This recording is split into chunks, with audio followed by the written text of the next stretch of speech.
भाइयों और बहनों, जब हम बाइबल खोलते हैं तो हमें कैन और हाबिल की कहानी दिखाई देती है। हाबिल ने अपने दिल की सच्चाई और विश्वास से परमेश्वर को बलि चढ़ाई, लेकिन कैन ने केवल परंपरा निभाने के लिए बलि चढ़ाई। परमेश्वर ने हाबिल की भक्ति को स्वीकार किया, लेकिन कैन की बलि को नहीं। उस समय कैन के भीतर ईर्ष्या और क्रोध की आग जल उठी और उसने अपने ही भाई हाबिल को खेत में मार डाला।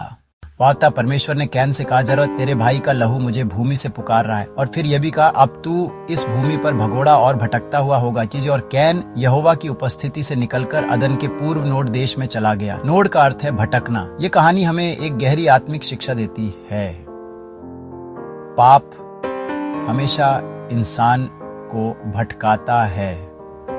जब इंसान पाप करता है तो वह अपनी आत्मा की शांति खो देता है। उसका अंतरात्मा उसे सताने लगता है। वह जहां भी जाता है उसे भीतर से खालीपन, डर और असुरक्षा घेर लेती है। यही कैन के साथ हुआ। आज भी वही स्थिति है। देखिए, इस दुनिया को कितने लोग भटक रहे हैं। कोई धन में शांति खोज रहा है, कोई नशे में, कोई संबंधों में, कोई पद और प्रतिष्ठा में, लेकिन अंत में हर जगह खालीपन मिलता है, क्योंकि पाप से इंसान कभी संतुष्ट नहीं हो सकता। पाप हमें एक जगह से दूसरी जगह दौड़ाता है, लेकिन सच्ची शांति कहीं नहीं मिलती। यशायाह 59:2 कहता है, तुम्हारे अधर्म ने तुम्हें तुम्हारे परमेश्वर से अलग कर दिया है। यही पाप का असर है। ये हमें परमेश्वर से दूर कर देता है और हमें नोट देश की तरह भटकने पर मजबूर कर देता है।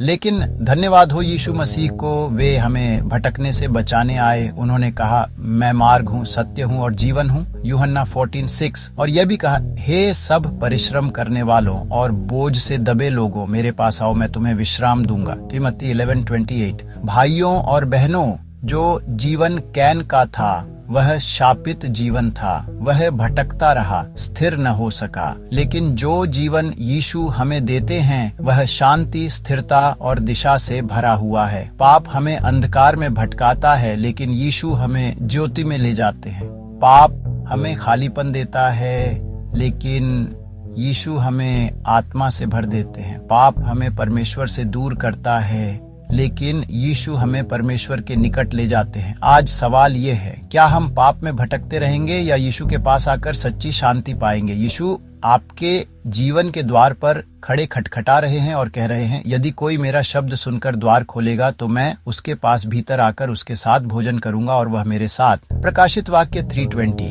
भाइयों और बहनों, पाप इंसान को भटकाने वाला बनाता है, लेकिन यीशु मसीह इंसान को सही राह, सच्ची शांति और अनंत जीवन देते हैं। आज यदि हम अपने पापों को मान लें और यीशु को अपने जीवन में स्थान दें तो हमें कभी भटकना नहीं पड़ेगा।